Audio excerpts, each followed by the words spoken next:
TheBlaze Radio Network. On demand. Glenn Beck. Okay, I have some bad news, okay? But I think this bad news actually is kind of good news. All right, now just hear me out. Giant asteroids are coming towards the Earth, and they're going to destroy us all and kill us all. NASA has created a plan to stop it so we don't all die. The plan does not include Bruce Willis at all, and a crew of roughnecks, landing on an asteroid and blowing it to smithereens with a nuke. Which begs the question, if that's not part of the plan, what's a potential Space Force actually for? I mean, I'm just saying. Are we preparing for an invasion? Because that would be fun to just think about now. I mean, it wouldn't be fun when it actually happened, but wouldn't it be fun? I mean, we're starting to hear all of the stuff being released, by the Pentagon about all of the aliens that have visited us for a while, and maybe that's what the Space Force is for. Because we're all going to have to unite against an alien race. That is just fun to think about. I don't want to live through it, but it's kind of fun to think about. Anyway, yesterday, the White House Office of Science and Technology Policy released a report titled The National Near-Earth Object Preparedness Strategy and Action Plan. Well, I love the catchy title. So it does sound like government bloat. Sure. But let's actually look into it. Besides the title being an enormous waste of words, let's just call it Armageddon. The Armageddon Report, okay? The report is 18 pages of steps for NASA and FEMA to take over the next decade to prevent big asteroids from clanking into the Earth. Now, you might ask yourself, why FEMA? Well, in case the NASA part falls apart and they don't, stop the asteroid, then we got FEMA. FEMA is the holy cow, looks like Cincinnati just got squashed. And that's when FEMA comes in to unsquash as much as possible and make everybody feel good. So step one in the NASA plan is better asteroid detection and tracking. Now, it kind of seems important, because we can't really dodge.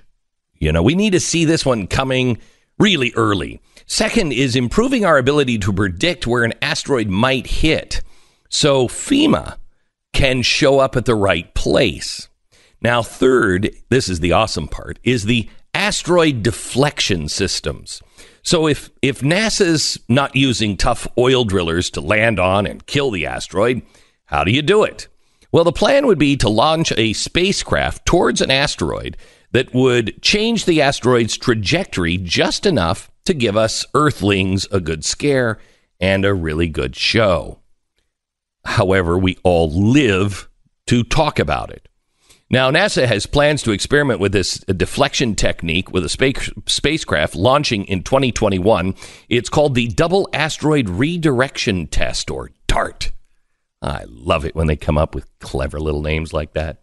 Currently, astronomers have only found 8,000 asteroids in space that measure at least 460 feet across. Now, that would be big enough to pulverize an entire state if it hit the U.S. But not to worry. That's, something that size, it's only 1/3 of all of the near-Earth asteroids. Now, I told you that, I had good news and bad news, and the bad news is, wow, asteroids are coming. The good news is, when I read everything else in the paper and I watch our society and everything else, the good news is, hey, asteroids are coming.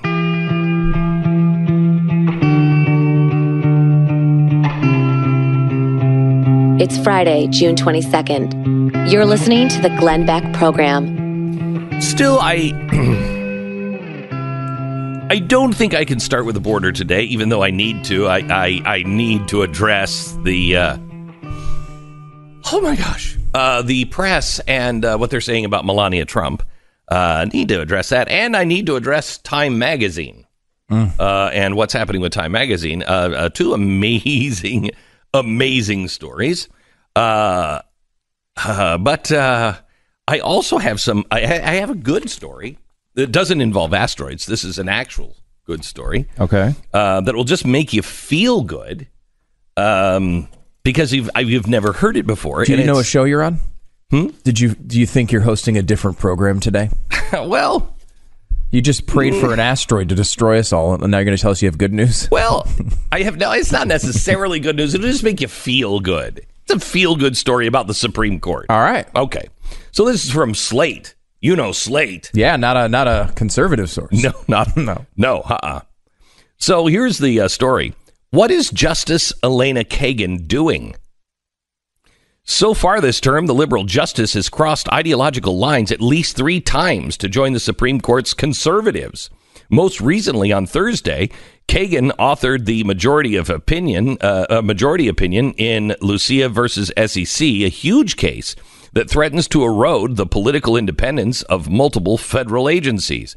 Tearing down the administrative state is supposed to be Justice Neil Gorsuch's pet project. But in this case, it was Kagan who took the lead in undermining the civil service, authoring an opinion that prompted sharp dissent by Justice Sonia Sotomayor, who accused her colleague of making legal and factual errors. So what is happening with Kagan? Why is she playing nice with conservatives? What, to put it bluntly, is in it for her? Given her overall voting pattern, which remains progressive, it seems unlikely that she's politically drifting. It is possible, though, that these defections are tactical maneuvers, efforts to build a moderate coalition and keep the court from veering rapidly to the right. Keep believing that. Kagan isn't losing the battle to win the war. She's wrestling the court's far-right justices to a draw in order to forestall disaster. And so far, she's been surprisingly successful, to the occasional annoyance of her usual allies. Now, this goes on and on and on and on and on. And it shows what she has been ruling and doing, and it's not good for the liberal side. And it just makes me happy. Oh, because this never happens. Well, it never happens. It never happens to conservatives. Of course not. It's always the liberals that drift. It's always us that become liberal on the Supreme Court. Always. It never has happened. Go back to, even NPR featured this meltdown of mine in the middle of it when the Obamacare decision came down. We were live on the air, and all the conservative sites started saying, "Oh, we won!" And I was like, "Wait a minute! I'm reading this the ruling, and it's like, no, we did not win this. Obamacare was not overturned." And then I read that it was Roberts. Remember this? Yes.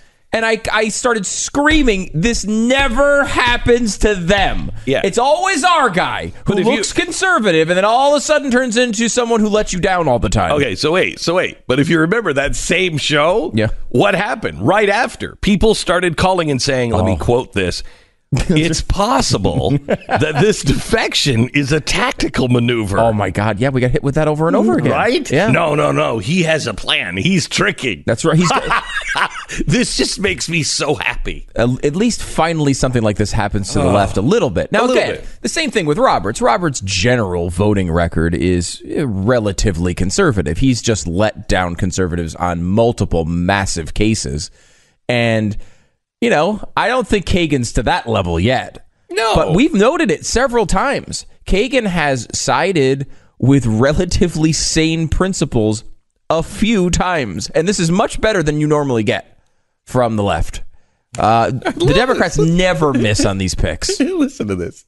In the Masterpiece Cake Shop in Colorado's Civil Rights Commission, Kagan performed a similar sleight of hand. They're just going with it. They're just going with it. She's tricking them. I'm telling you, she's tricking them. The case revolved around same-sex couples, blah, blah, blah. Supreme Court 7-2 decision ducked the question entirely, ruling instead that the Colorado Civil Rights Commission, I'm sorry, my gosh. You're boring yourself. Have you listened to me? I'm boring myself to death. They had expressed impermissible hostility toward religion while handling the case. Kagan along with Justice Stephen Breyer, joined the court's opinion in full. Kagan also deployed a spin on this technique in Gill versus Whitford, a challenge to partisan gerrymandering. Not all of Kagan's right-leaning votes reflect an obvious behind-the-scenes compromise. Look, I mean, I am more receptive to this analysis with someone on the left because I don't believe nice things happen. So it's hard for me to actually internalize the idea that Elena Kagan is going to wind up to be a moderate justice, let's just say, on the Supreme Court. I don't really think that's going to happen, but it is nice to see them struggling through this moment a little bit. It is nice to occasionally see it. I think they're struggling. I think this is why they're all so desperate. I think, what you're watching in the media, and, we're going to get to the First Lady's coat in just a minute. And we're also, going to get to Time Magazine. But all of these things, it's desperation. It's absolute desperation. Why would you go after her coat? Why would you Photoshop a cover of Time Magazine, exploit a kid, and then within 2 days, it's revealed that that's absolutely not true. That child was never separated. That has nothing to do with the story. Incredible. Okay, why would you do that? Why would you do that? Because you're so desperate. They are throwing everything. And I got news for you. He's going to survive this. He's going to survive this. And he may come out stronger in comparison because the media is going to come out much weaker, because they are not playing fair. And I don't mean fair. I mean, because they've never been fair. No, they're just not. There's a line. There's a line here. They're crossing. They're crossing a massive line. I mean, this is a good example of it. We talked about how there's these certain issues where they just cross this line and they become advocates. Yes. An advocate makes a mistake like this, right? Yes.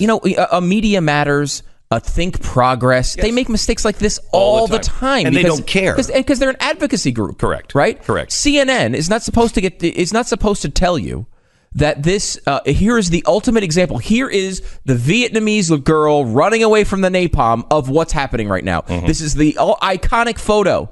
And then we find out from the girl's dad that the iconic photo is of a girl who was not separated from her parents, that the dad didn't want them to go, that the mom seemingly abandoned the other kids back at home, and that nothing of the sort happened.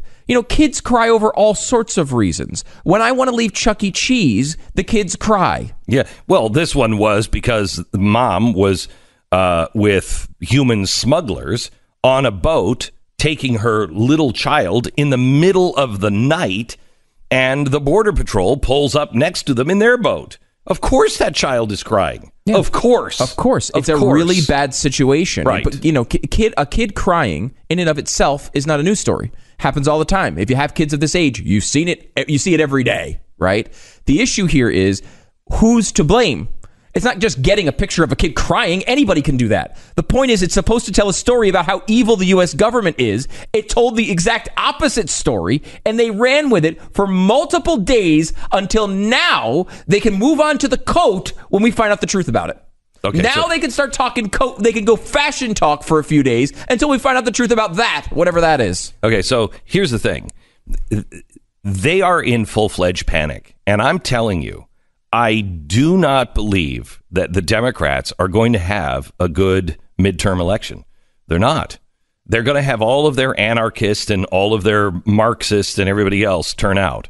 But I will tell you, the average American, I think, is growing weary of this. And here's why. It's beginning to be too close to home. It's happening in your schools. You're seeing it with your kids. You're seeing what's happening on the college campuses. You're seeing what's happening with Twitter. You're seeing it happen where everybody is just at each other's throats. The average person does believe there is truth. They do believe, what is it, 70% of Democrats believe there is a limit on abortion. Well, there's no limit on anything anymore. And the press is dishonoring and discrediting itself. The American people, usually it's their arrogance. And I think it still is the arrogance of the press and the arrogance of the Democrats. But it is the panic that is happening now. This just panic. We've got to stop this at all costs. And it's beginning to slip away from them, and they feel it. Now they're going to get dangerous, and we're seeing that the press is. Once the press crosses this line, which they have crossed now, think of the lines that they have crossed just this week. 2 weeks ago, they started putting out a photo. We found out quickly that that photo was not real, but they saw how fast that lit up the internet. That's the only reason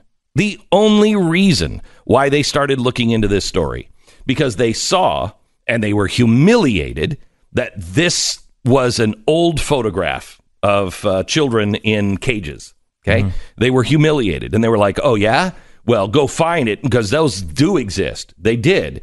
They did it because they were humiliated, and they saw that this was a wildfire waiting to happen on their side. So they went and they did their job. But the problem is their job should have been done 5 years ago, 6 years ago. They never did it. Now they are just dogpiling. And it is incredible to watch. You are watching history. It is the bonfire of the vanities.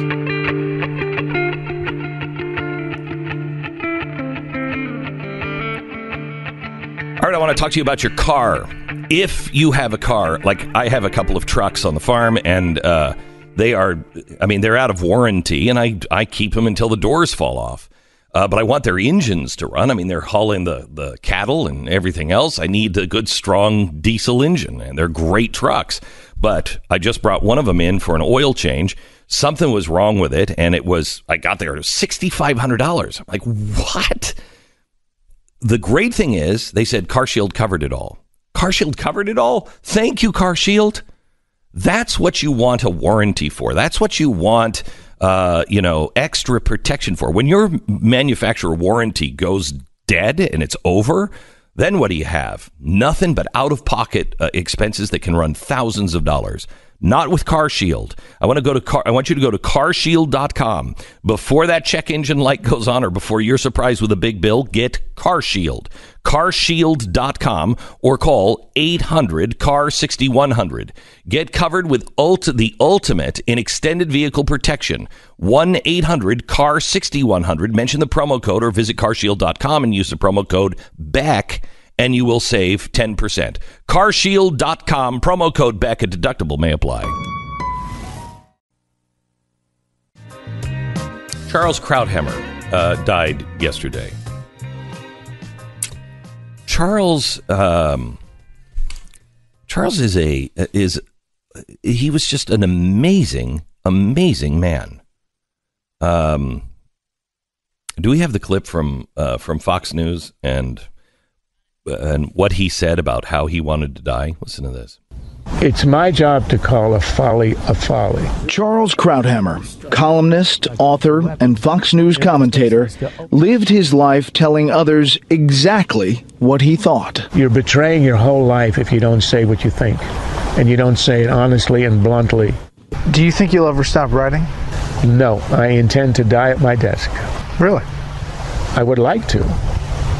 I'm not sure I can arrange it. He was really, truly remarkable.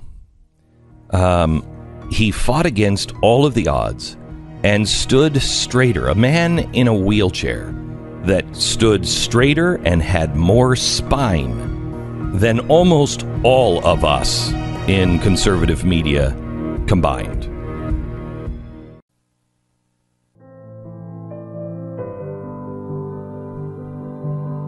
This is the Glenn Beck Program.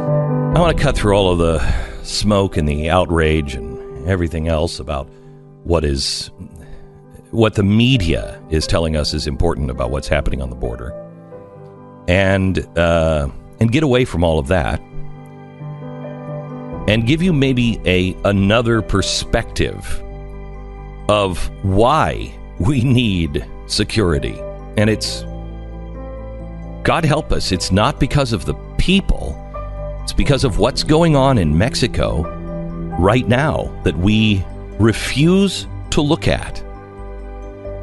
And it's happening every day. It's 3 o'clock in the morning, and the air is a little chilly and bitter as Pamela Tiran leaves Bar Jardin. It's a restaurant and a bar in the middle of the town. She steps out into the empty plaza. The sun isn't going to begin rising for about 3 hours, and Pamela is enjoying a festive night before the elections bring higher tensions. She's running for the town council as the member of the Institutional Revolutionary Party. She feels at home here in Mexico in an indigenous little town on the southwest corner of the country, a brief car ride from the ocean. Pamela has black hair, a kind-hearted smile. Bracelets adorn her arm, and she wears a modest hand-stitched dress in an elaborate and colorful design. A design you really could only find right there. She's with her friend, photojournalist Maria del Sol, and a man, her bodyguard, who is also her driver. The world around her is mostly quiet. Tree frogs whistle, croak, ribbit, and grunt. In the distance, a spider monkey wails out its strange call. In the daylight, this place is paradise. Cornfields weave into forests. Ancestral homes sprawl to the railroad, past the farm with cows and pigs and goats and chickens. Last year, the region was struck by one of the earthquakes in Mexico, one of the most deadly in the last century. Pamela, at the time, appeared on television asking for volunteers. The video is eerie, with her standing in the dark as floodlights shine into the rubble, people frantically searching for life or bodies as she looks into the camera. "Please, we need more people to help us," she said. "Please." She was a doctor by profession. She was also an activist who ran organizations for the dispossessed. 2 years ago, she was a candidate for mayor. Maybe she's thinking about all of this as she crosses the plaza to her car, unaware of the cloaked figures waiting for her in the darkness. Inside the car, they pause, stung by a strange feeling, something ominous and sudden. But before they can react, the gunfire begins. The killers empty their clips and then shove in another. They make sure no one is left alive. And then they vanish back into the darkness and night. On Monday, the military helicopters watched over the funeral. At least 1,000 people attended. The details of Pamela's death are still spare. Officials admit that it may have been gang-related, as her father, Juan, has a criminal record and alleged relations with the local cartel.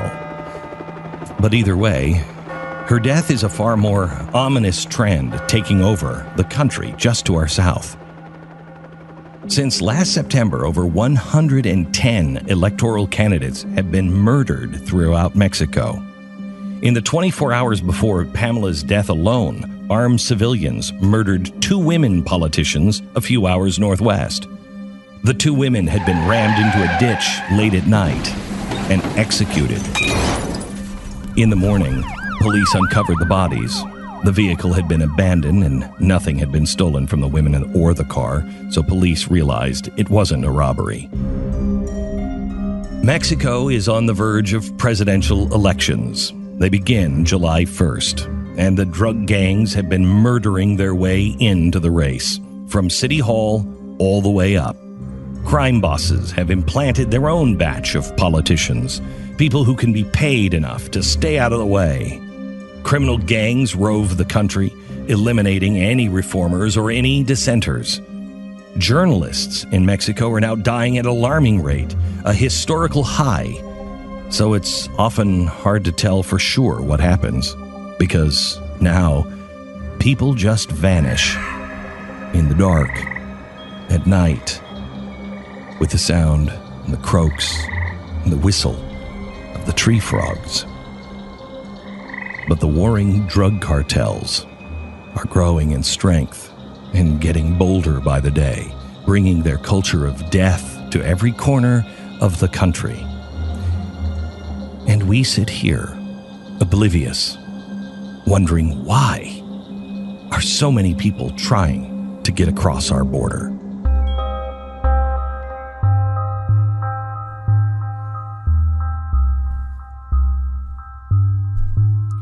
We need to have adult conversations and not this pointing of fingers and yelling about what somebody was wearing as they were going up onto an airplane. And start paying attention to what evil is just across our border. Why are people coming here? There's several reasons. Some of it is just because of the chaos. Others is because they can cause chaos here. We need to start coming together. Just last year, the Better Business Bureau heard more than 5,000 complaints about our alarm companies. We want to thank Simply Safe for being our sponsor this half hour. 5,000 complaints on alarm companies. Imagine that. These are the people who are supposed to be protecting you, and they're, in many cases, ripping you off. They're ripping you off in a couple of different ways. First of all, how much are they charging you? And you don't own the system, right? They own the system. And they tie you up in this really long contract because they say, oh, this is a very expensive system. It's really not. It's really not. It's not expensive to do home security the right way. It's not expensive. If you have a small business, I remember our business, my father's business was broken into when I was young, and we were robbed. We didn't have an alarm system back then. It was just a small little family bakery. Well, you can now, because it's not expensive, and it's only $14.95 a month if you want to have the 24/7 monitoring where they automatically call police. But you can cancel that at any time because there are no contracts and there are no wires, and you own the system. These people work to earn your business. There's no contract, so they know they could lose you at any time. So they treat you right. They actually care, and they'll keep you safe.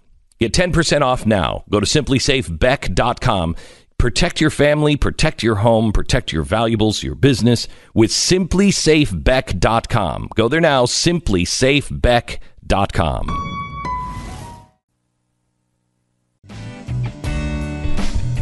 All right, there's a couple of things. You're going to find this surprise.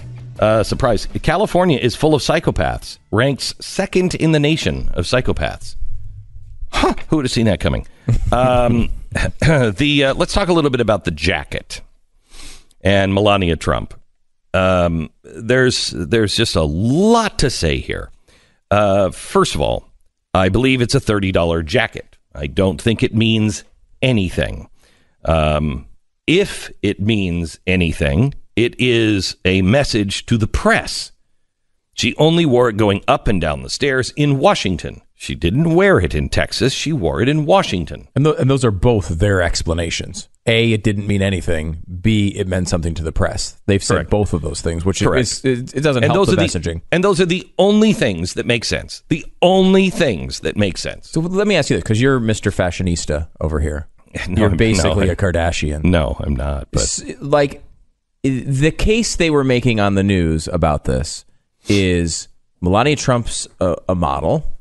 Fashion very important to her. Mm-hmm. There's no way that this was just a jacket she put on. It had to be a message to someone. Had to be. It couldn't have been something that she just threw on. Is that possible? I actually believe that it is not a jacket she just put on. But I believe it goes to nothing to do with the border. Mm-hmm. It has everything to do the last time she flew Air Force One or whatever they call it whenever the president's not on it. when she flew to Texas, it was for the hurricane. And what did the press do? They went after her for her shoes. They've gone after her on absolutely everything. They have treated her abysmally. Treated her just... It's awful what they have done to her. They would have never done this to any other first lady. She has stayed out of it. She hasn't talked politics. And when she has, she came out against her husband on this. Okay, she's been the invisible woman. They called her all kinds of names because she wouldn't come out. So she does come out and say, look, I'm an immigrant. We've got to change this policy. So she stands against her husband. And the last time she went down to Texas, they mocked her for her shoes. I happen to believe she's not a stupid woman. The people around her are not stupid. Nobody said, hey, Melania, don't wear that. That is possible. That she's like, let's just go. And just grab this jacket. There's a green jacket upstairs. Just grab it. She wasn't thinking, just grab it because it's raining in Washington. I need just a jacket so I can go from car to the plane. Okay? That happens. She wasn't thinking about it. That is logical and reasonable. But it is also logical and reasonable that she got on that plane with her butt facing the press. And that message, I don't care. I don't care about what you say. I don't care. I think that's reasonable. What's not reasonable is a woman who comes out for the very first time as first lady and speaks about policy and takes on her husband and is an immigrant herself. What's not reasonable is that she wore that jacket to make a statement about how she doesn't care about the people on the border. It's the one thing we basically know is true. We know that. You'll never know the heart of somebody, so I'd have to say it's 99% sure. But there's just no way. She's not that person. Right, because if you have to be a despicable human being to do that. Yeah, and if you're that despicable human being, you're certainly not making the trip to the border. Correct. There's no reason for... She doesn't get involved in this stuff, so why would she stick her neck out? Mm-hmm. And if you are a person who can't stand immigrants, the last thing you do is wear a shirt that says you can't stand immigrants. Right? I mean, it makes absolutely no sense. Her being an immigrant anyway, and none of it makes sense. But yet the media is completely embracing it. Their idea is they think they've got them. And look at this huge faux pas. She wore a jacket that said she didn't care, and it just shows what the administration is. And she obviously just doesn't actually care about this. And it's like, come on. They're all pretending. They're all pretending to believe that's what she wanted to do. Yeah. And they know she didn't actually mean that. You can say it's bad for optics. You can say those sorts of criticisms are fine. But I mean, we all know she didn't mean she doesn't care about immigrants. We all know that. And they're all on television pretending that they think it was true. Yes. Now, here's what you could say. And this would be a reasonable thing to say. On the other side, this is the problem with the Trump administration. They go to do something, and it can be a clear victory, and it is always followed with a bullet in their foot. If there's several times that Donald Trump has done something, it's good, and then he goes on TV the next day and says something stupid, or he tweets something stupid, and you're like, what? Just take the victory lap, man. Take the victory lap. Here was something where she was compassionate. She was on the right side. She's going to the border. She's sitting with the kids. There's nothing you can say. It's all good. And they give you that. Yeah. And it's funny because the claim is, if she didn't wear this jacket, all we would have been doing is praising her. You know what? No, you would have found something else. You would have found something else you didn't like about it, or you would have ignored it. This one was easy. Yeah, there shouldn't have been a loss here. They would have just ignored it. Yeah. If she went down there and saw or they would have said, look, she's going and Donald Trump won't even go. Yes. Like they would have come up with a way to be critical. So it's not, we can't act as if it would have been a huge win in the media, because of course there are no wins in the media for the Trump administration. That being said, there's a silly sort of, I don't know. I mean, you should see that coming, right? Someone should say, hey, there's going to be a problem here with optics. But why hand this to them? But think of it this way. Think of it the way the press and Donald Trump look at this right now. This is a zero-sum game. There's only going to be one of them standing at the end. I think they both feel this way. Mm-hmm. It's either us or him. It's either me or them. And they both think they're going to win. And so they are just, each of them just going for it. Who actually wins here? I'm not sure. I'm not sure. I mean, with the regular people, I think Melania wins. Because I think regular people, reasonable people who are not all ratcheted up, look at that and go, there's no way she meant that. Stop it. There's no way she meant that.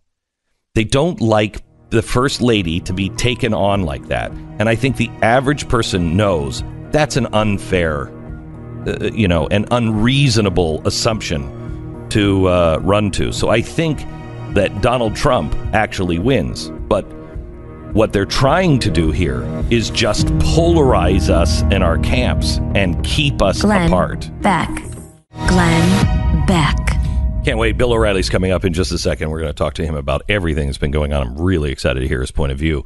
But I want to talk to you here just about sports. Because that's what you tune in to me to hear about sports, right?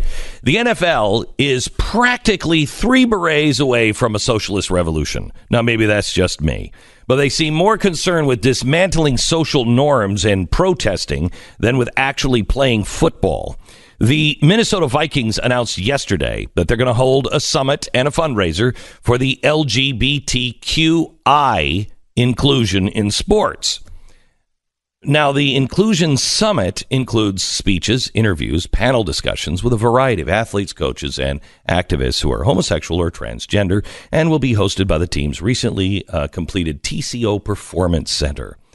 The summit marks the latest in the NFL's continued advocacy for LGBTQI rights and initiatives. Last year, the league launched NFL Pride in a bid to heighten sensitivity to the LGBTQI community and reinforced a commitment to an inclusive environment in which all employees are welcome. That's fair. That's good. That's what we should all be striving for, right? I don't want anybody harassed or discriminated against in the workplace or anywhere, really. But is that what this is really about? Because it seems like there's a kind of a political or ideological slant to this. At the very least, it's virtue signaling. So what is it really about? Well, the summit is, quote, part of a settlement agreement with the Vikings that they made after the former Vikings punter Chris Klue, who is straight, filed a lawsuit against the team in 2014 for allegedly creating a hostile work environment for homosexual and transgender people. Okay, so it's a settlement. This is what happens in corporations, I guess. Ultimately, the NFL is a private business. And, as we saw with the national anthem kneelers, they can conduct their business however they like. And, in turn, the consumers can decide whether they're not going to keep giving them money or the time of day. What really bothers me here is this is just strange. I mean, at what point does, being LGBTQ or I come into sports? When? I mean, if you want to create a better environment inside your company, then you should do that. But why are you lecturing me about it as well? We've landed in this place where politics and gender and race are the lead story on no matter what we're talking about. What do you want for a birthday cake? Do you want vanilla or chocolate? Well, I don't know. I'd like chocolate, but is that just because I'm white? Shut up. Shut up. It's also worth mentioning here that most people don't care if you're gay or straight, with the possible exception of transgendered athletes, but that's another topic entirely.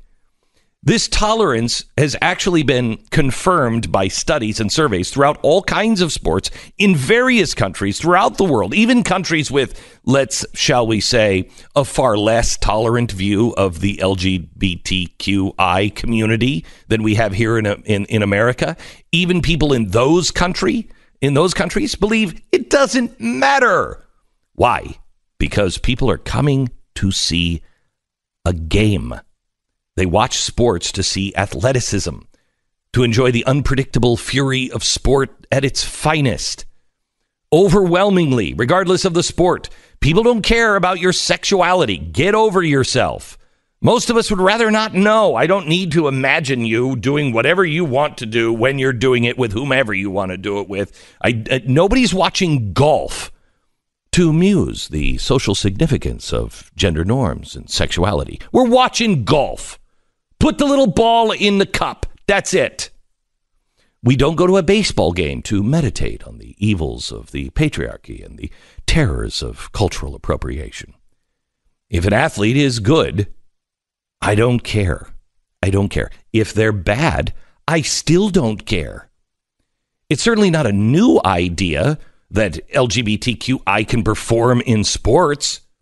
Typically, what sports fans care about is, are they any good? I can guarantee you this. If Liberace rose from the dead, sequins and candelabras and all, and he suddenly was able to play basketball as a dead, flamboyant piano player, still in the sequins, but he was as good as the 90s era Michael Jordan, I don't think Chicago Bulls fans would complain that he joined the team. I think they'd be happy.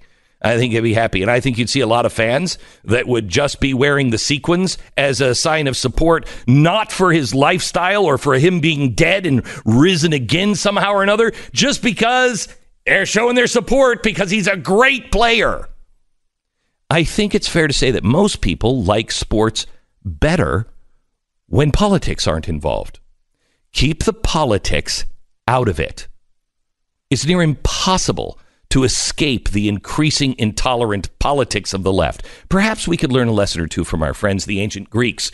It's no secret that in ancient Greece, the ancient Greeks liked to engage in all kinds of things that included, I'm guessing, more than LGBTQI. It had the entire alphabet. They were very fond of various activities, but they also built a civilization of tremendous importance to humanity as whole. Philosophy, art, and yes, sports. When they charged off to war or to the Olympics, they didn't slap a rainbow flag bumper sticker on the back of their chariot. Their sexuality didn't define their identity. They were multifaceted human beings able to go to war or to the theater or to the town hall as a citizen, because the citizenry was what mattered. Personhood. Selfhood. They lived in a time when people cared about self and tribe over sexuality and gender. Identity was not selfhood, or identity was selfhood. It was not sexuality. And let me just tell you, I believe we've heard once before from somebody, judge me not by the color of my skin, but the content of my character. When it comes to sports, can we now all just say, judge me on how often I score and not on who I score with? It's Friday, June 22nd. You're listening to the Glenn Beck Program. We have so much to talk to Bill O'Reilly about, author of the new book that is out this fall, Killing the SS, which I can't wait for.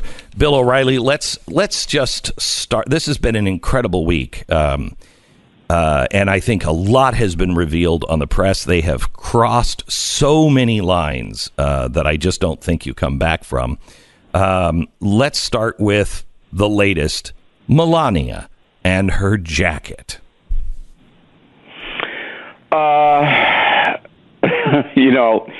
Let me see where I want to start on this. Number one, she should not have worn the jacket. Mm-hmm. Because why would you wear the jacket? Mm-hmm. You're going down to show sympathy to children who are confused and dazed and deserve attention. And you are a very powerful person. So I don't know why you would want to wear a jacket that has a message on it. I don't think the message is bad, because I think that the Trump family has been attacked this week in horrible ways. Peter Fonda. But I don't know why her advisors would say, you know what, let's just play this neutral and concentrate on the kids and not bring any attention to ourselves. So, Bill, I always put my position in Beck as an advisor. Like you, I advise you and Stu. I always put myself in that position. My advice would be, don't wear that jacket. Okay, so let me give you a couple of scenarios and how realistic you think they are. One, she was walking out. It was going to be raining, possibly in Washington, D.C., either when she was going or she was leaving. She said, just grab a jacket. Somebody just grab a jacket for me, and I'll just wear it in the car. She put it on. Nobody really thought about it because she was just getting it in the car and up on the airplane in Washington. How likely is that scenario? Possible. Okay. Possible. Yes, possible. The next one, that she has a reason to be pissed off this week. Yes, she does. She has been treated horribly by the press. From the get-go, they have treated her horribly. They would have never treated any other first lady like this, with an exception possibly of Mary Lincoln. So she has had her son under siege this week. She has been under siege. Her husband is under siege. Her daughter has been, her stepdaughter has been under siege. And she grabs the jacket and she's like, you know what? I don't really care. I'm gonna wear this one because I just want to send a press. I don't care. I don't care about you, the press. Also possible, but not wise. Correct. Not wise. However, this is the kind of thing that the Trump administration does that is frustrating for his fans and for his supporters, because they had a good thing that could have been really good, and he always just tweets or says something, and it just it takes that moment of sweetness away. So they do kind of make these mistakes. Yeah, I mean, I don't know whether you're aware of this, but on Monday I did a big thing that I said Donald Trump himself should go to the border. He should get on Air Force One, not announce it, just show up with the Secret Service cadre, talk to some of the children, and show that he does care about the kids. So I know this to be true. They actually debated that. But the determination was made that it would show weakness if Trump went down there, because it would show that he was caving into the vicious press coverage. So they decided to send Melania, and Melania went down. So all of that is smart. I mean, I don't know about the caving to the weakness part about the press. If I were a president, I'd say, I'm going to do what I want, and I want to do this. Yes, I agree. So wait a minute. I've got one more scenario. Yeah. What are out of those two choices, which one do you think is more likely? The former, that just grab a jacket. Yeah, that they didn't know. But okay, all right, hang on. Once she has it on, they have people back. Right. I know that. That are looking at your makeup, your hair, what you're wearing. I got if anything's falling. That's how he looks so good every day, Bill. Yeah, I know. So I know. So there's one more scenario. How likely is it that she was going on a plane to meet with the kids, and she was sending a message after taking on her husband and speaking publicly about policy for the very first time, and she agrees that this should be stopped, breaking up families should be stopped, and she's an immigrant? How likely is it that she was saying, I really don't care about these kids? Zero. Thank you. Zero. Yeah, that's zero. Look, Melania Trump came out before anybody and said this policy of separation disturbed her. She was one of the first people, and was the first person inside the Trump administration to voice that concern. So there's no way that she had that message pertaining to the children. There's a slight way that it was directed to the press, maybe 25%. But I just don't think anybody's thinking there. I agree. I just don't think they're thinking. I agree. Okay, so it's a side note mention at best. Would you agree? Yeah, but, in our climate now... No. I'm not talking about our climate. Our climate is so screwed up. I'm talking about in a real world.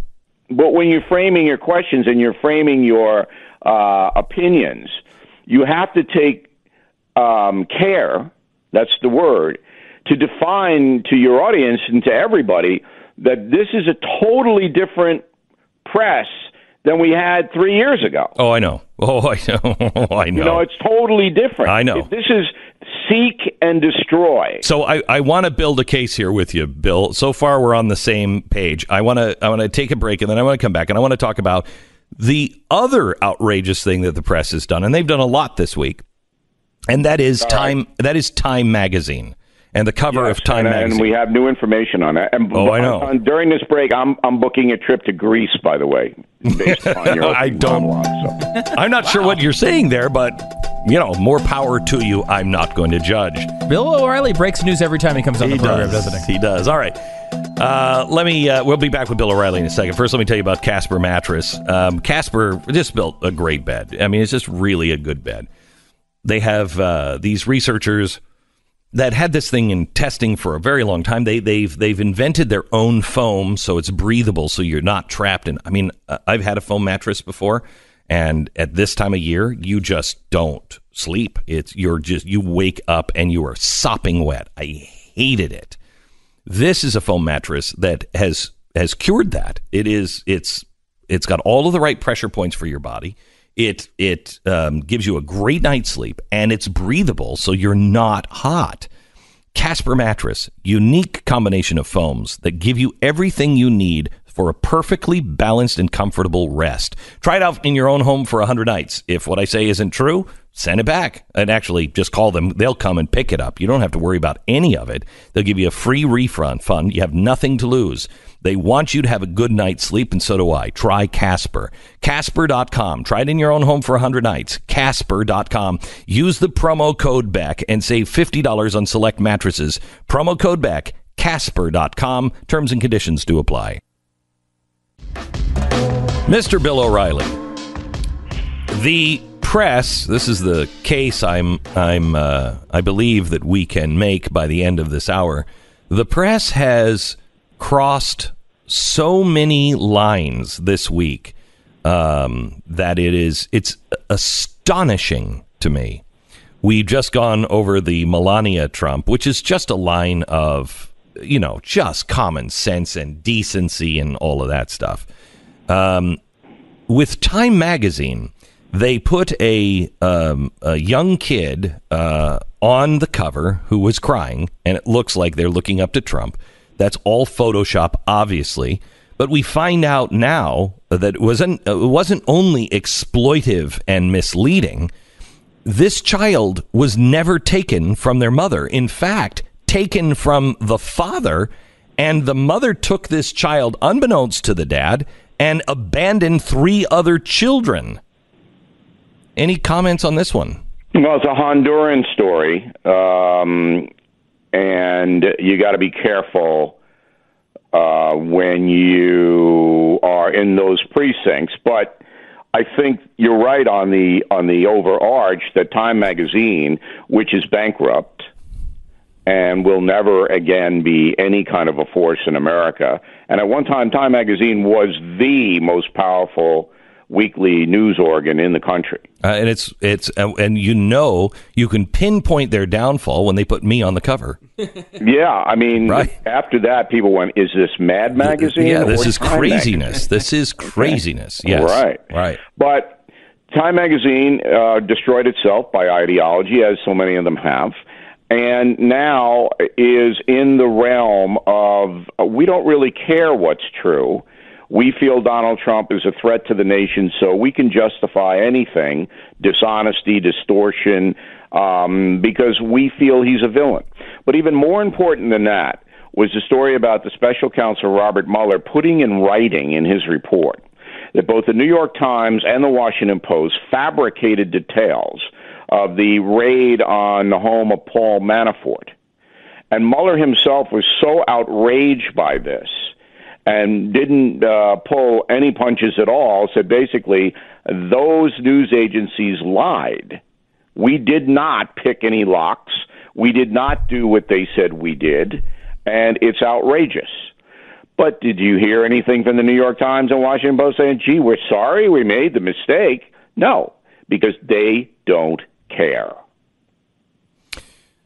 So, Bill, has the media, I mean, we've watched them just disintegrate before our eyes. The media it's strange. Every time they think we got him. I don't think this is going to affect Donald Trump. I don't think this is a knockout punch on him at all, especially when you look at the facts. This has been going on since the Clinton administration. On BillO'Reilly.com yesterday, I said that now this is a campaign issue, that Donald Trump has decided to run for re-election. He's using the border and his hatred of the press and vice versa as campaign issues. He believes, and his people believe, that the American public loathe the media so much that the more the Trump administration can attack the media, the more votes they will ultimately get. Right. So now it's become a campaign issue. I happen to agree with you. Now let's go and turn what that means next. It's been a long road. I mean, it seems like just yesterday, Glenn and Tanya were selling their house, and I remember this going on, and they were not having a good experience with a real estate agent because, you know, sometimes it just doesn't work. They're not all created equal. Everybody's different. You know, you go into, sometimes you go to like McDonald's and the sandwich is delicious. The next time you go, maybe they didn't put it together that well. And that's just at the McDonald's level. Think about $100,000, $200,000, $300,000. When you're selling your house, a lot of money is on the line. You need someone who's going to represent you in the best way possible. So realestateagentsitrust.com now exists, and there's over 1,200 agents on it from all over America that are qualified with marketing plans, experience, character, results, and values. These are people that you can trust, and that's why the website is called realestateagentsitrust.com. Go there now, realestateagentsitrust.com, if you want to sell your house fast and for the most money. realestateagentsitrust.com. This is the Glenn Beck Program. We have Bill O'Reilly on from BillO'Reilly.com, and Bill, I want to get your opinion on this. This started a few weeks ago when people started posting a photo from 2014 of what was happening on the border, and it went viral quickly until a few of us who were actually on the border in 2014 saw it and went, no, that's from 2014. That's your guy. But they quickly withdrew it. Nobody apologized, really. They were just like, my kids distracted me. That's editor of the New York Times. But they saw how passionate people had become quickly on that one photo and realized we got him. We've got something here because we can go down to the border now. And surely if it was happening then, it's still happening.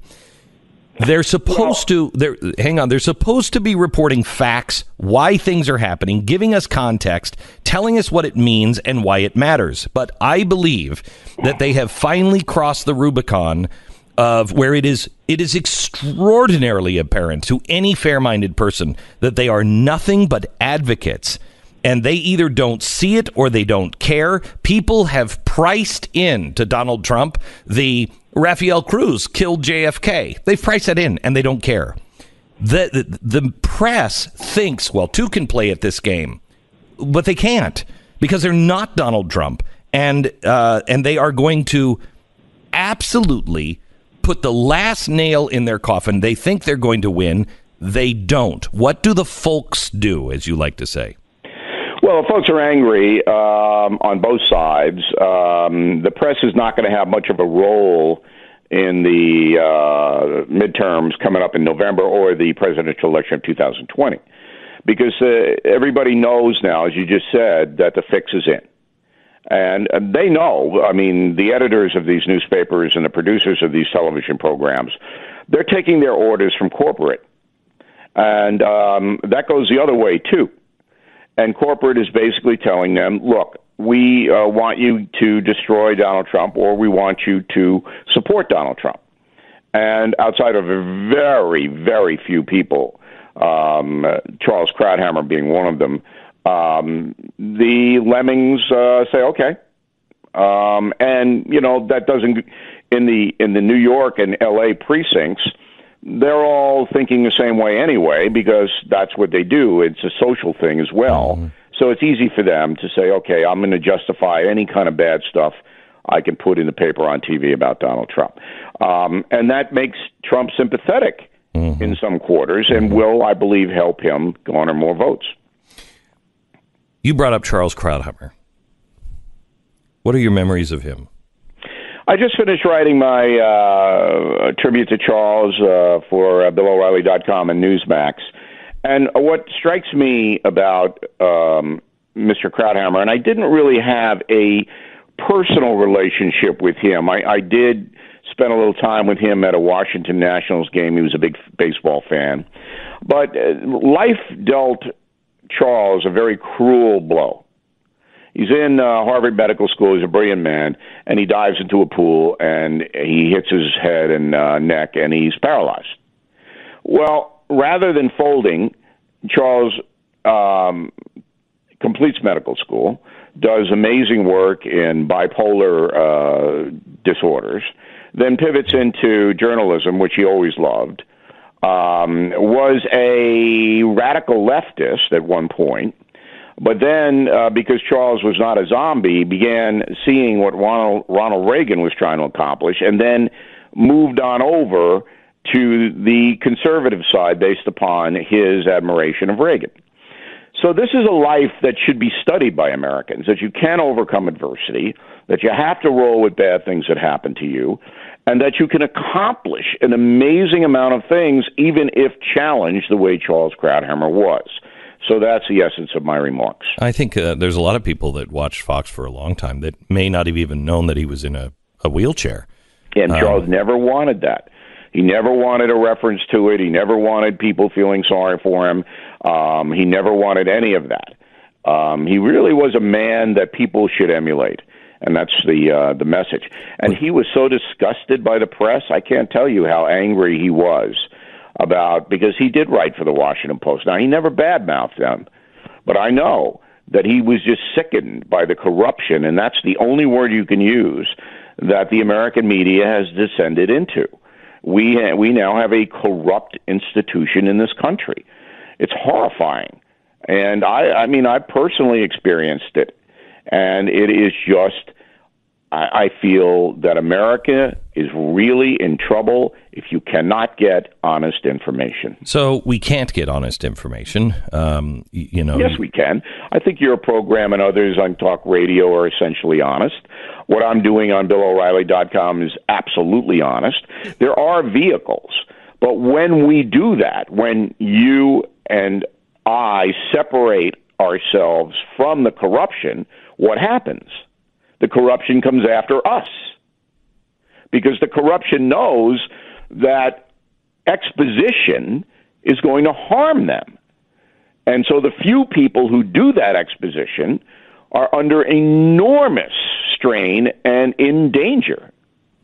So I said something earlier, and Stu said, you could talk me into this, but I'm not sure I agree. And that is, I think what we're seeing now from the press is just a flailing. They don't understand the damage that they have done over the last few decades. They don't understand that the people don't need them, nor do they want them to tell us what to think. And they're used to being on their, in their ivory tower and controlling the conversation in the world.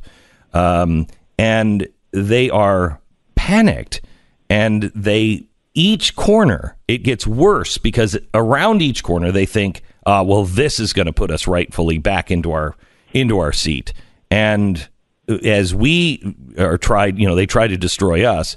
As we get out and others join us on the online and in internet and elsewhere, they become more and more desperate, and it's only accelerating their demise. Well, I think that we can back your analysis up with facts. CNN has become the most virulently anti-Trump, even worse than MSNBC, because CNN covers itself with, well, we're journalists. MSNBC, they're just puppets. It's a puppet show over there. CNN, well, no, we're worldwide journal. There isn't one primetime program on CNN that gets more than 1 million viewers. Not one. All right?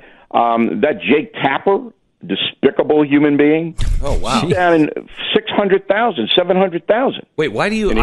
I happen to disagree with you on Jake Tapper. I know you do. We just talk about this, but I know him. And so trust me on this. All right? Okay. I'm not going to, but okay. All right, no, I'm looking back. Look, if you want to go camping with him, no, I don't. There's a place in the Adirondacks I'll get you in this weekend. No, I don't. No, I'm not taking my trip to Greece. I get it, but I'm not. Right. I'm just saying I'll make up my own mind. Circulation is down. Ratings are down. People are fed up. They have other options that they didn't have 5 years ago, BillO'Reilly.com, TheBlaze, and you're right. They're killing themselves, and they don't know it because they hang out with themselves. Yeah. They don't know anybody in Ohio or Idaho or Arizona. And those people are furious. Even the people who don't like Trump particularly, they know the fix is in. Yeah. They know that Barack Obama got unbelievably phony coverage, and they know the hate directed at Trump. And Trump could better, if he would just control himself and discipline himself a little bit more, he could better harness that. Yes. Bill, let me try to sell you. I think the distinction I'm trying to make here, which is I agree with you that the media, it's collapsing and it's flailing. But I think that what we're seeing now, particularly with stories like this, and I would throw Parkland into this, I would throw Charlottesville into this, there's a difference in the coverage when they think they've got them this time. Yes. They think they now are running downhill rather than running uphill in trying to sell America on how bad this president is. And I feel like the problems that we're seeing now are more a problem with overconfidence. They think this time the people are with them. They see the polls, they see the optics, and they think if they can this time they'll get it over the hump. This time finally everyone will come along with them and realize what a terrible person Donald Trump is. And when that happens, they seem to overplay their hand. Well, I'm not sure whether maybe some people feel that way, but if you look at the job approval numbers after North Korea and the Inspector General's report, they came up pretty dramatically. Now, it took 3 days. It should have taken 3 hours for Donald Trump to sign that executive order. Those of us who were following the news honestly, I did it right away. I suggested that this was not going to stand. It shouldn't stand. You can't have children harmed in any way. And if a president can mitigate that, he should. We put that out hours after this was exposed. How is it going to play? Their latest attempt is to show the abuse that happens, under Donald Trump. I think the executive order took the story away. All right? Now the story will pivot into the Republicans in chaos can't get any immigration plan. While the dishonest press says that, there isn't one Democrat who will vote for any kind of immigration compromise because Schumer and Pelosi have basically said to them, if you vote for any Republican compromise on immigration, we will cut off your funding for your reelection campaigns. All right, where is that story? Where is that story? So therefore, you have an entire party in Congress, no matter what they come up with, the Republicans aren't going to support it. That's a hell of a story. Bill O'Reilly. Talk about little kids in danger. Talk about poor migrants in danger. And let me lay this on you, Beck. I sent you a column, and I'm sure you read it, about the industry of people smuggling. Yes. About how much money is involved in it. About Mexican authorities being bribed to do it. Where's that story? These children and poor people are being used by organized crime cartels who will cut their throats in an instant. Where is that story? I think the American people, I could be wrong. I've been wrong about the American people before. But I think the American people are fair and decent.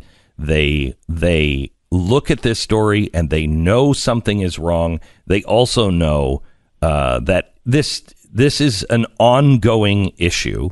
And they just want it solved because they do actually care about the kids. Absolutely. Absolutely. They want it solved. Right. And when you have one party that for political reasons will not compromise, despite overwhelming evidence that this is chaos and children are being harmed, but we are not going to do anything to stop it, that's corruption. Well, that's what we have. One last question for you. Yeah. I think the Democrats are going to be very, very surprised if they keep on this course at the midterm elections. It's not going to go well for them. I agree that most Americans want a fair immigration plan, and I think most wall, if you expire the wall was necessary, which hasn't been done, which is why I want everybody to read my column on BillO'Reilly.com. That's the essence of why the wall is needed. But the problem with the Republicans is they don't have an articulate spokesperson to get these messages across, so that a lot of people who might be persuaded to do the right thing never hear a cogent argument from the Republican Party. Yes. Bill. That's the problem. Always good to talk to you. BillO'Reilly.com. His new book comes out this fall, The Hunt for the Worst War Criminals in History. Killing the SS is the name of it. We don't know who he's going to be killing next, but Bill O'Reilly on his killing spree. It continues this fall. Bill, thanks a lot. All right. You've got your air conditioner on, and I don't know about you, but holy cow. What is it like at your house? Because at my house, it's the fires of hell hot outside. In our studios, it's the fires of hell hot outside. Keeping them cool means we've got the air conditioning running on overload, which means we have to take care of that HVAC system.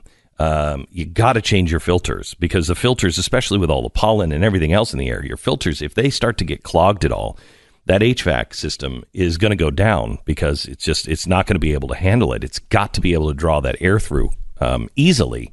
That's why you have to change your filters.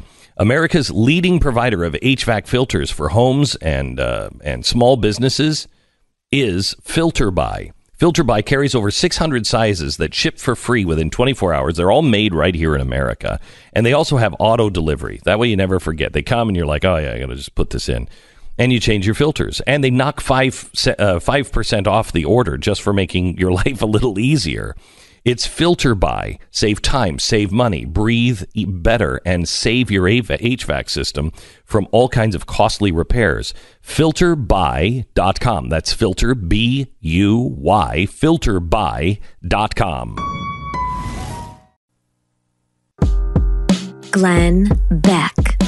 There is just so much going on this week. There was some really big, important legislation that was going through the Senate. And that all got squashed at the last minute by the Republicans, and it was, to rein the budget and get the budget into control. There's been some very big court cases that have happened, including one that, though there's a few of them that really concern me. We're going to get into those probably, hopefully on Monday.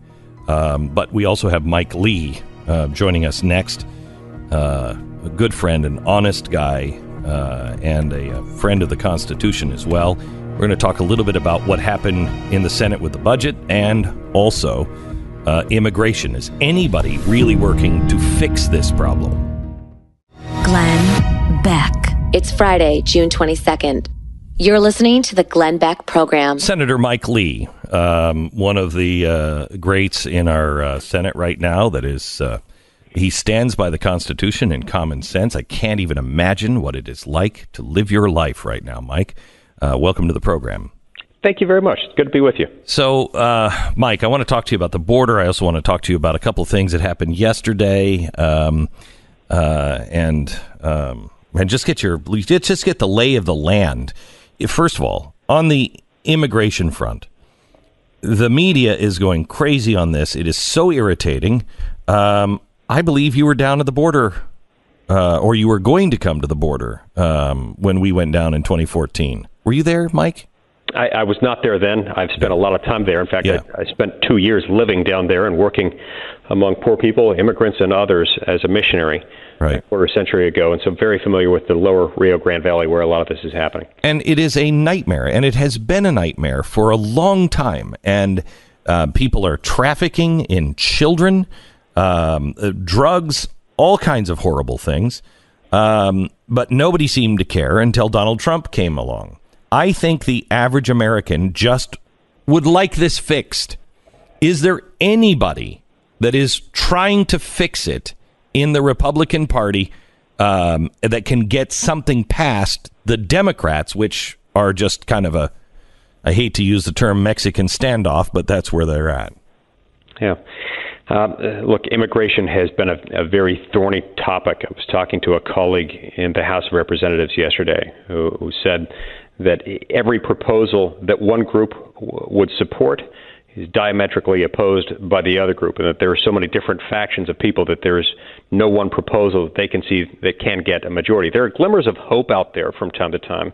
There's been legislation introduced by Senator Cruz and separate legislation introduced by Senator Tillis this week that would address this Flores problem and would address the problem of migrant families being separated while their applications for asylum are pending.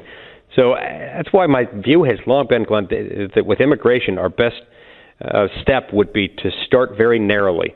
Let's pass a number of narrowly targeted bills, each dealing with a very discrete corner of the problem, and we can start making progress.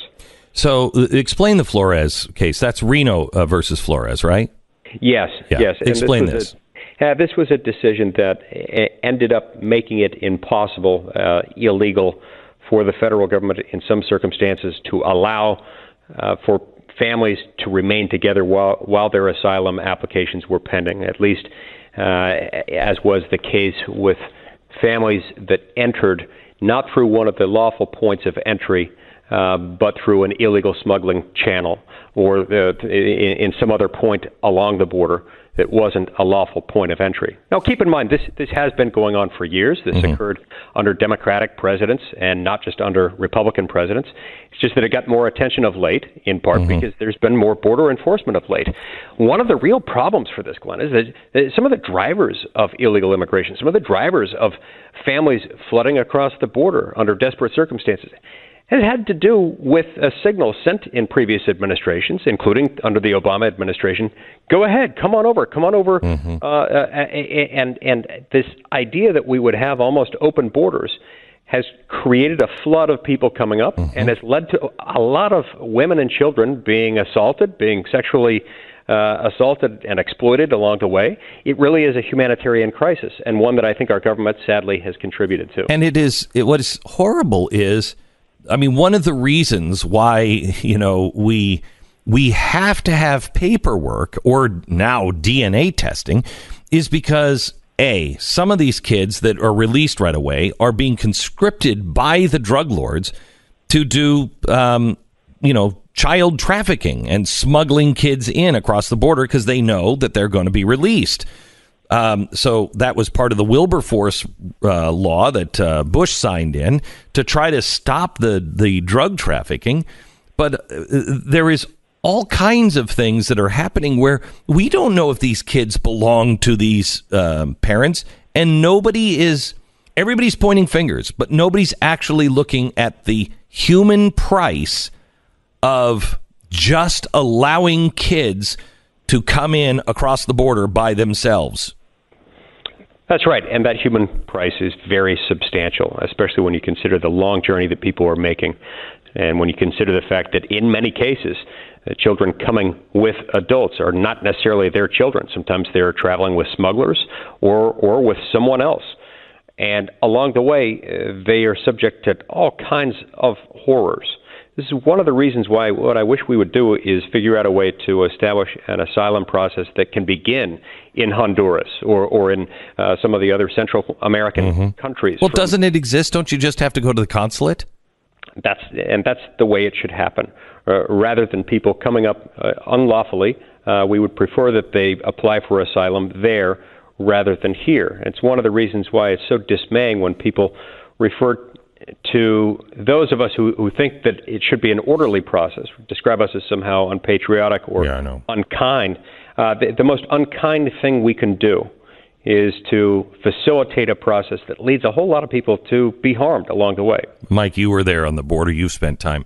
It is a dangerous place for anyone, but for children and women or just vulnerable families, even with the men that are not prepared to deal with these drug lords and other nefarious characters, getting across the water, you're blessed if you see a border agent in comparison to what's on the other side.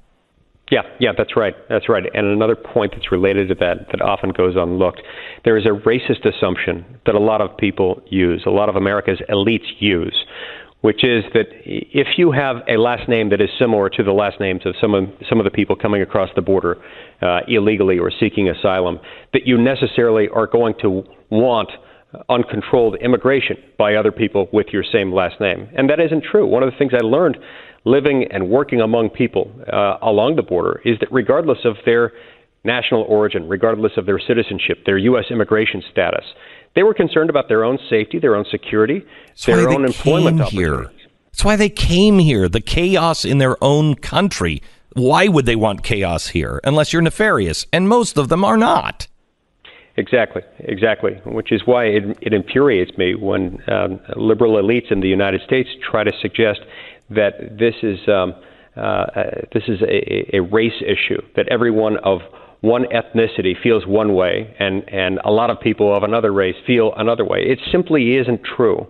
And it is often true that those most harmed by uncontrolled open borders immigration are recent immigrants themselves.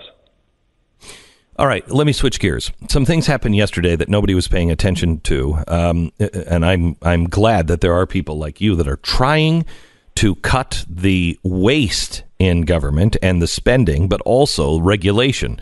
You were close to a bill yesterday that would have cut a whole buttload of wasteful spending, and you looked like you had the votes, and at the last minute it didn't pass. Can you tell me what it is and what happened? Sure.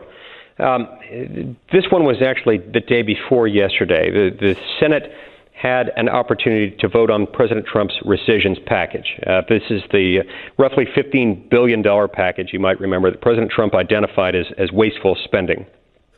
And this came up on what's called a privileged motion, meaning we could have gotten it to the floor and gotten a final vote without any kind of supermajority vote to end debate. Mm-hmm. The House had already passed it. It was teed up. We knew the vote was going to be close. We knew we were going to lose Susan Collins, which meant we would end up in the best case scenario with a tie vote. Mike Pence was coming over as the vice president to break the tie. At the very last minute, another one of my colleagues decided to vote against it, and as a result, it failed. And it was Burr that voted against. Yes. Senator Burr from North Carolina voted against it. The sad thing is, he had never even spoken to me until about 15 minutes into this vote. The thing that he was concerned about could have been dealt with in a different way. There was no good reason why he had to vote against it. But as a result of this, there was no opportunity for the vice president to come over to break the tie, because there was no tie to break, because at that point we had lost. Now, Glenn, this is a rounding error on a rounding error. $15 billion is a lot of money. It is a small amount of money compared to what this government spends. But if we can't even start there with something that modest that this president has asked us to cut, I really worry about where we're going, and I'm terribly disappointed that we missed this opportunity. Well, he said that he didn't do it because it would have cut money from the Land and Water Conservation Fund, which isn't that the one that's trying to buy up more land for the federal government? Yes, that's what I'm told, was that it was out of concern for the Land and Water Conservation Fund that this would have taken $16 million away from that. So first of all, this is a very small amount of money compared to the $15 billion that we're dealing with. But yeah, the Land and Water Conservation Fund is an entity that, among other things, buys up additional federal land. This in a country where the federal government already owns about 30% of the land mass in the United States. In some states, like Utah, where I live, it's 2/3 of the land. And so as I look at that, I become very, very frustrated with the fact that sometimes Republicans end up defending the status quo, end up defending this practice of uncontrolled spending within Washington. Okay, there was the Waters of the United States repeal amendment also that was shot down. Tell me about that. Yes, so this one occurred yesterday. Yesterday I brought up an amendment to an appropriations bill that the Senate's been working on. It was completely teed up. It could have been passed onto this appropriations bill with a simple majority because it was germane to the topic we were discussing. This would have taken down, it would have eliminated the Waters of the United States regulation issued by the Obama administration. Now, this is the one where they regulate even large puddles and things, right? Large puddles, dry washes, ditches, even plots of ground that are sometimes wet, puddles that are slow to dry. These are things that Republicans were incensed about when Obama put them in, and we went, I mean, I remember the shows. We went nuts on this because it controls all water in the United States. Right. All water and some non-water, some just sort of soggy ground that is wet for a few hours or a few days at a time. And this wasn't just Republicans, Glenn. These were a number of Democrats who were upset too. This wreaked havoc in areas of agriculture, housing, the economy generally, our court system. And so in 2015, we voted to take this down. The Republican Senate and the Republican House voted to take down this regulation. President Obama, being in office at the time, his administration having issued this, vetoed it, and we didn't have the two-thirds supermajority necessary to override it. So we had a shot with this appropriations bill to add an amendment to it that would have taken it down. And unfortunately, we lost. We got, I think it was 34 votes. 29 of them were Republicans. So fortunately, most Republican senators voted for it. We picked up, I think, 4 or 5 Democratic senators, but there were 20 Republican senators who voted against it, voted to table it, to set it aside, and that was disappointing. Why? Why would they do that? You know, I'm always cautious to speak for someone else, but I believe if they were here with us today, they would say that they felt they had to table it because they were worried that it would jeopardize the appropriations bill that we were working on. In other words, even though this was bipartisan in that a handful of Democrats joined us, they were worried that there might be some possibility that the appropriations bill to which this was attached as an amendment might be put in jeopardy if it passed. Well, how do we know that? How do we know that before we try it? Why on earth didn't we allow this to go up and say to the Democrats in the Senate, are you really willing to take down this appropriations bill that funds, among other things like veterans benefits, simply because you want to defend this unworkable Obama-era intrusive regulation? I think not. I think it would have been better to at least take a shot at it, and I'm very disappointed that 20 of my Republican colleagues and the Republican leadership in the Senate chose to table this instead of allowing it to pass. Mike, there is a growing number of people that are done with both parties. There is a growing number of people that just see these parties as playing nothing but games, and they would like to see a group of people that are standing on common sense. I think what's happening in today's world is getting closer and closer to the American people. They're feeling it now in their own life. They are frightened by this postmodernism world where nothing makes sense and you can lose your job for a tweet. It's not going to last, and they're not going to go back to the Republicans because the Republicans look ancient and like they're not serious about anything. Is there any hope that a new, almost Republican spirit will rise up the way it did in the 1800s and say, you guys, neither side is serious about this. We are. Yeah, here's the only way it'll happen, Glenn. And I assume you're in your mind when you say Republican, you're referring to small r Republican. Yes. Small r Republican, referring to the principles of the republic on which our country was founded. Yes, that really is the answer. Look, the twin structural protections in the Constitution, federalism and separation of powers, those that tell us that most power belongs at the state and local level, not at the national level to begin with. And then within Washington, we've got 3 branches of government. Each branch has to operate within its sphere. If we just return to those basic principles, which are not themselves either distinctively Republican or Democratic. They're just American principles. They're constitutional principles. They are small r Republican principles. If we return to those, this would work. I know. We could turn this around. It's not too late, and your listeners can help. How? Your listeners can help by making sure that every conversation they have with any member of Congress, any candidate for Congress, any candidate who ever runs for any federal office ever, have them ask about what they're going to do to reduce the size and the scope, the reach, and the cost of the federal government. What they're going to do to make sure that Congress, in fact, makes the law rather than delegating that law to an entity like the EPA or the Army Corps of Engineers, as was the case in the waters of the United States. See, what happens with that waters of the United States regulation? In effect, Congress passed something saying we shall have clean water, and we'll let these executive branch agencies like the EPA figure out what that means. And then they write something that includes puddles and dry washes and ditches. That's the problem, is that Congress has itself abdicated its own role as being the legislative organ of the federal government. This after taking over so many responsibilities that don't belong to Congress in the first place. Mike Lee, thank you so much. God bless you. Thanks for all your hard work, and remain standing. Unless you have to sit down, because otherwise you're going to walk out of the room and leave Washington. Then you should sit down in the Senate and not leave. Thank you so much, Mike. Thank you, sir. You bet. Mercury Real Estate. For most people, their home is their biggest investment. That's why we built realestateagentsitrust.com. Working with the right agent can make a significant difference in the outcome or buying or selling of your home. There's over 1,000 agents all over America who are just like you. Their word is their bond. They are fans of the show. They share your sensibilities, and they are experts in your area. Our agents are vetted and handpicked for their knowledge, their skill, and their track record. You need somebody that knows what your house is worth and has the system to sell it and market it to those people that would be interested in your home. Thousands of families have already put realestateagentsitrust.com to the test. The results are remarkable. If you're looking to buy or sell a home, now is the time to go to realestateagentsitrust.com. realestateagentsitrust.com. Well, it's Friday. Have you seen Ocean's 8 yet? I have not, no. Did you like Ocean's 11? I liked Ocean's 11, and then I'm going to put a period after that. Yeah, right. I'm with you. Not expand past it. Right. I've never watched Ocean's 12 or 13 a second time. I watched it at the movie theater, and I'm like, yeah, okay, it's not Ocean's 11.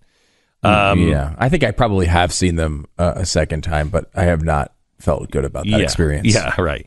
Ocean's 8 is pretty good. It's pretty good. Where would you put it in the ocean if you had to rank them? I would Ocean's 11, space, Ocean's 8. No, Ocean's 11, space, Ocean 8, space, 13, page, 12. Take out the 8, which I have not seen, but that's how I would rank the first 3. Okay, for sure. So I liked Ocean's 8, but it revolves around a piece of jewelry that supposedly Cartier had made, and I think in the movie they say it weighed like 8 pounds or 10 pounds, and it's 500 carats. This diamond, this diamond necklace. It's absolutely incredible. But is it real? The answer is even more incredible. Yes, it is, but it's bigger. I'll tell you that story when we come back.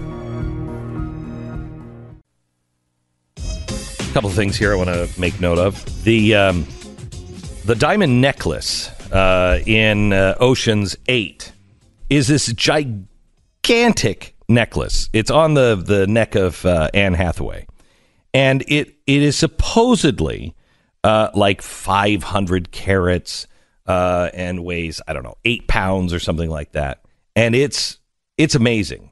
And I wondered, all right, is that real? Do they have that? Because in the movie, what they have to do is they have to get that necklace out of the safe of Cartier underground. Yeah, because not all movie jewelry is real. The diamond in the documentary Titanic actually was not the real. That's sitting on my office desk right now. Right. It's complete plastic. Yes. Anyway, But and that, boy, was I surprised. Anyway,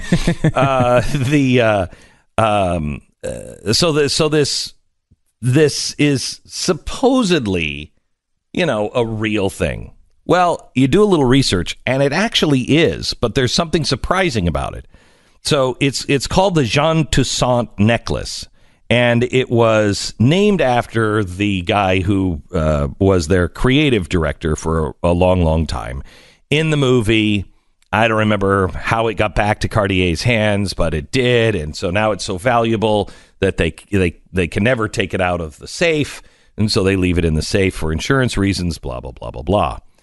Well, this necklace actually did exist at one point. It was made in, I think, 1931. And what's crazy about it is, as big as it is in the movie, that's the scaled down version. It was actually larger than that in real life, and it was made for the Maharaja of Nanagajar or something. I don't know. I have a condo there. You do? Mm-hmm. And it was, Cartier at the time described it as the finest cascade of colored diamonds in the world. It is, here it is. Look at that. Wow. Yeah, that's a lot of diamonds. 500 carats. Now, what's crazy is the jewelry that is in the deal. It was made by Cartier. They made that for the movie. It took them, because the movie company, I don't know why, said, hey, we've only got 8 weeks before we need this. Can you make this in 8 weeks? So they did. It took 15 artists at Cartier to cut this and to assemble it. It took 4,200 total man hours to make. Jeez. Just for the movie. Imagine what the real one would have been like. Isn't that nuts? That is crazy. Nuts. So wait, what did they make it out of actual diamonds again? No. It's still costume jewelry. It's still costume jewelry, but really good costume jewelry. But at one point it was real. It was 500 carats. It was real. It no longer exists. I guess it was sold and cut up. Cartier preserved in its archives a design and drawing and photographs of the piece and the owner. The necklace for the film was made in Paris, France, taking 8 weeks. And here's the actual design of it with the cut. They didn't, that's just the pattern of it. It's crazy. It's just crazy. So overall, you liked the movie, though? I did. It's not Ocean's 11, but very few movies are Ocean's 11. It's not the exact same movie. No, except with women. Ocean's 11 is magic. That's just a great, great movie. And it's kind of like, I see dead people. Once you have seen that pattern, it's not as good the second time. Right. You know what I mean? Mm-hmm. And then you add a really bad script to something you've already seen, and you get Oceans 12 and 13. 12, they were like, you know what? What if we make the same movie but make it impossibly confusing and uninteresting? And that was an interesting choice to make. Right. It was artistically an interesting road to go on. And then 13 was like, hey, remember how people liked 11? Mm-hmm. Let's bring it back like 10% that direction. Right. Let's put the same gaffer on this one and see if we can get it closer. Maybe the same best boy. Yes. And that's it. And So, and this one is good. Did you ever see Italian Job? Yeah, Back I love Italian Job. That was the one that they were running minis around. Yeah. Mm-hmm. I love that movie. It's so Ocean's 8 isn't even that. Okay, but it's good. It's good. It's a good fun movie. The problem is because it's Ocean's 8. You have either exceptionally low expectations or high expectations, and this one kind of comes in right in the middle, and you're like, okay, well, it's not Ocean's 12, certainly, and it's not even Ocean's 13. It's better. Do you think that this is an interesting phenomenon? Because I believe you're right. This goes back to horror movies. The horror movie, the first horror movie, is almost almost always the best of the entire sequence, because you're trying to figure out who this guy is. What does the guy look like behind the mask? What does he do to people? And once you get through the first one and you realize that towards the end of the movie, usually, the suspense is gone as to what he does. And then it just becomes a chase movie, right? All the sequels are essentially this guy trying to new crazy things to do, but it's basically the same concept. Right. And that's, I think, the same thing with every movie that comes in sequels. There's something charming about discovery as you're finding out what these characters do and where they go and what their traits are, right? You're learning in that first one. And then the other ones, you're just kind of seeing, I'm interested to see how this plays out, right? But there are certain movie sequels, and I think Oceans is one of them, where the first one's so good, and they can't even come remotely close to it with the sequels. Another one is Hangover. The first Hangover is so good as far as that genre of movies. And the other two are so bad. The Matrix. Because once you have hangovers, that intense. Yeah, it's hard to outdo them. It's hard to outdo them. The sequel should have just been called Blackout. You know what I mean? They didn't even try it. They're just not. They're just their brains are not even on anymore. It's just their bodies functioning. Because once you've had that hangover, if you're going to have another hangover like that, I mean, you're probably an alcoholic, and so you're blacking out, and you're doing even crazier things.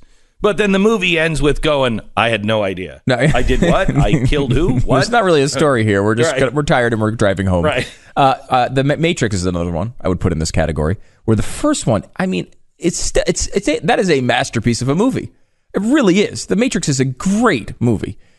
And it's become such a piece of pop culture now that red pills and blue pills are all part of like the lexicon. But I mean, that first movie is really good. The second and third one, they're just terrible. I don't even think I made it to the third one. Because the second one was pretty bad. I think that one... I barely made it to Ocean's 13.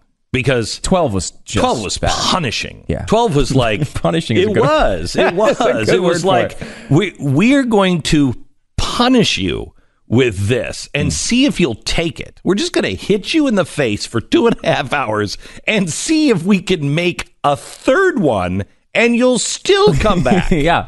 Oh, that was definitely what they did with Hangover. They were like, we dare you to get back in this theater. We dare you. It is. The Exorcist is another one. Oh, my gosh. Exorcist 2, The Heretic, is known as one of the worst movies of all time. You haven't lived until you were part of the movie premiere. I was at the movie premiere of Jaws 3D. Okay. Wow. So you haven't lived until you've done that one. That's true. Because I mean, there are movies where you can point to a really bad sequel, right? You can say, okay, that, a lot of people, like I would certainly say Indiana Jones, The Crystal Skull is one of the worst movies I've ever seen in my entire life. Now, that was kind of a fourth one. It was a throwaway, I would say. A lot of people bash the Temple of Doom in that series. And to me, the Temple of Doom, it's a little cheesier than the others, but it's okay. It's okay. It's not like this. You can get away with Indiana Jones because it's a Saturday matinee kind of movie. Right. You know what I mean? It's a fun, just a crazy adventure kind of movie. So you can get away with it being a little cheesy. But you can. It has a little bit more leeway. But when it's a classic, because it can't just be a good movie. Like, if National Treasure Part 2 was significantly worse than Part 1, which I don't even remember if it was, like, it wasn't, both of them were, in my memory, mildly enjoyable. Yeah, they were good. They were fine. They were good. Right, they were fine. But, like, when it's a classic, it's an all-time classic of the genre. And then you just bomb so badly in every attempt at a sequel. That there's even a remake. Yeah. Like The Wiz was like, it was appropriately titled. It really was. It's like, we took this classic and we peed all over it. It was great. It's like Willy Wonka and the Chocolate Factory with Tim Burton. Oh. Tim Burton needs to be told, stay away from children's stuff. Just stay away from it because you're too weird and creepy. And you don't have, there's this weird thing about Tim Burton. I think he's a genius. I really do. He's a genius that sees things entirely differently. Edward Scissorhands is the closest he ever got to finding heart. But he never can close the loop and have you go, oh my gosh, that was such a warm feeling. I just feel so good about that. Mm-hmm. You just walk away going, that was creepy. Okay, that was really, really creepy, and I'm not comfortable. Tim needs to be checked. Yeah. He has signed on for the Dumbo remake. That, I'm telling you. Mm-hmm. I don't know who at Disney signed on. I just saw that, and it looks magical. And then it says from the mind of Tim Burton, and I'm like, oh my gosh, this is going to be a disaster, because Dumbo is their biggest heart classic. Yeah. There is no movie that is more all heart than Dumbo, and they gave it to the guy who doesn't. I think he doesn't. He's like the first living heart donor. He doesn't have a heart. He doesn't understand it. He may not even have blood in him. Yeah. By the way, on a related note, if you want a half hour of a bizarre journey this weekend, and you want to escape completely from the political world and just dive into something crazy, spend a half hour or so reading, maybe 15 minutes, reading the Rolling Stone profile of Johnny Depp that just came out. It is bonkers. I mean, this guy is on the verge of complete insanity. And that's been coming. Because of his Hunter S. Thompson obsession, it's a dangerous situation he's in. He's in the middle of all these lawsuits against the people who controlled his money, including his sister and his family. He's completely alone, drinking drugs all the time, obsesses. Should get the writer on. It was fascinating. Yeah, it would be a really interesting conversation. They say he's made $650 million from these movies over the year. It's all gone. It's all gone. Into what? Well, let me give you an example. There was a report that when Hunter S. Thompson died, he bought a cannon and shot the cannon. He shot the ashes into the air to explode them in the air. His ashes. Hunter S. Thompson's ashes. Yeah. Cost reportedly $3 million. In the story, Johnny Depp disputes that, as you might expect. Except what he says is, I wanted it to go high enough so it was higher than the tallest part of the Statue of Liberty, I believe. And it actually cost, in Johnny Depp's estimation, $5 million for him to shoot the ashes of a guy he liked into the air and explode them. And they go through... the litany of money wasting. We need to go through this on Monday. Yeah, it's fascinating. Monday or Tuesday. I know Monday. We really have to go through the Supreme Court decisions, because there's some really disturbing things that are possible that, I'm not smart enough to figure all of these out, but I'm smart enough to go, wait, that's kind of concerning. Yeah. On a few things, the government is handing down from the Supreme Court. So I want to get into that on Monday, but we should get this guy on. Yeah, it'd be interesting. Think of that. Think, how hard would it be? You remember, what is it, Brewster's Millions? He has to... I love them. Right? It's a classic. Didn't he have to spend $30 million in 30 days, Glenn? Okay. Mm-hmm. Imagine how difficult it would be. I know people would think, oh, that's not... Oh, yeah, it is. How difficult would it be to spend $650 million and not have anything to show for it? All right. Soros may be a sign that more institutional investors are starting to get interested in cryptos. Venture capital business founded by the Rockefeller family, Venrock, also getting into cryptos. Rockefeller has a rumored net worth of $1 trillion, which is absolutely incredible, because they have given away so much of their money to be able to reduce it so it didn't crush. The family fortune story is fascinating. Maybe someday we'll get into that. Anyway, really big institutional investors are starting to get into cryptocurrency. It looks scary right now. Here's what I want you to do. I want you to go to smartcryptocourse.com, and I want you to take this free course and watch it and learn everything you can about cryptocurrency and everything around it. It's getting 4 out of 5 stars by everybody who is taking it. Call 877-PBL-BECK for more information, 877-PBL-BECK, or visit smartcryptocourse.com. Learn everything you can about why cryptocurrency may be the game-changing event in our lifetime. Do that now, smartcryptocourse.com. I'm glad you're here. Really, thanks. Really, I appreciate it. Not you. Thank you. Not a lot of people say that to me on a daily basis, and thank you for saying that. That's very nice. I wasn't talking to you. Are you going to join us on Pack Ray Unleashed today? Want to come on over and pop in for yeah, I will. That'd be fun. Yeah, I will. Yeah, come on the couch. I will. When I say it in that high-pitched voice, it means not a chance. Oh. Yeah, I thought that was sincerity dripping through. No, I'll be there. No? Yeah, Okay, I'll be there. great. Yeah, because I love spending time with you. I love it. I great. love it. Thank Glad you. you're here. No, thanks. Have a great weekend. Glenn Beck, Mercury.